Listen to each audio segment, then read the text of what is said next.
Hey peeps, I hope you all are doing well. I hope the title just got you so interested that you had to watch this video.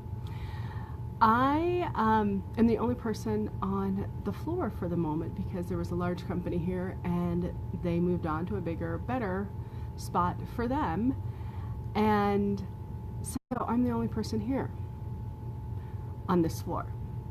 But people will come up or come down and poop in my bathroom on my floor where I am the only tenant. And so now I will have to sometimes go into a stinky bathroom because people are coming in my bathroom and pooping. And you can look at this a few different ways. Now, this came fresh to my mind because I was sharing with someone a book that was shared with me that I love this book, but it's called Leadership and Self-Deception. Highly recommend it. I can't remember the title right now. It's something Institute. But anyways, it kind of has a similar story where someone's taking claim to something. So I could go in the bathroom and just get really pissed off that people are coming onto my floor and pooping, or I could just let it go and say there is enough stalls for everyone. That, you know what, if I were in this building and I knew of a floor that I thought was empty or fairly empty, I would probably go to that location and poop too. You know, you kind of like to be by yourself when you poop. So I would probably do the same thing. So I could hold tight onto this and get really mad that people are coming onto this floor and pooping when they're not, their office isn't on this floor. Or I could kind of connect with those people, have a little compassion and understanding on why they're coming on to my floor and pooping. And so that's what I'm doing. So every time I go in there and it's stinky, I just giggle. And it's made my life pretty damn easy. The other thing I wanted to share since you're here, since I got your attention with my poop story, is some magic that happened in my life. So yesterday I went on my little walk run, and I was doing this around a park, and if you go around the park once, it's a mile. So I tend to go around that park. But across from that park is a high school. And as I was walking past the past the high school, I thought, you know what?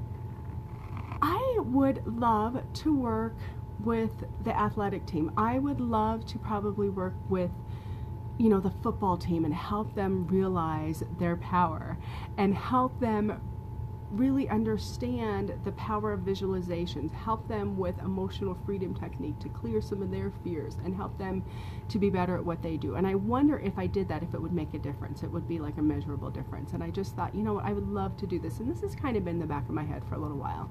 Continue around the park. Then I think, I have not seen any dragonflies by my house lately. And you know, I'll see them out and about, but normally by now I'll have a swarm of like 100 dragonflies come to my house. My children have, you know, my oldest and my little ones have witnessed it before.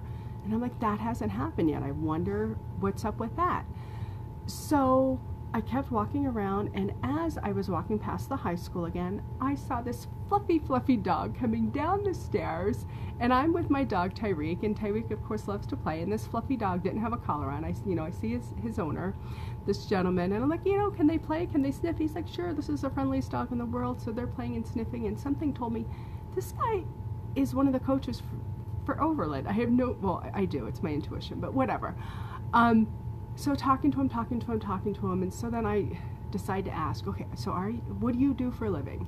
And he says, I'm a coach for the girls basketball team. So I thought, okay, it's not the football team. I don't know why I had the football team in my head. So we're still talking small talk and everything, and then I'm like, why aren't you asking him? Why aren't you asking him? Why aren't you asking him? And then finally I hear Mel Robbins in my head, ask him. So then I tell him what I do and would he be interested in allowing me to help the girls. And he said, you know what, I have actually been looking for someone like you. I would love that. And you know, our first basketball practice is December blah, and I'm definitely going to reach out to you. And he's like, you know, I don't know what I'll be able to pay you, but you know, I want to honor you in some way. And I'm like, no, I'm happy to volunteer. But like, even for him to like consider payment, I was just like in awe. So I continue around the park and I see a dragonfly. And I'm like, okay guys. And then I go down my street to head home, and there's 2 dragonflies following me. And hung out with me for like the rest of the way home, like halfway of that way home. And so I just had to share my magic. Just if you believe in the magic, it seriously unfolds. And that was it. Thanks for letting me share my poop story and my magic, and I hope you all are doing fabulous. Michelle, thanks for taking the time. I love and adore you, and you all stay blessed. Thank you so much.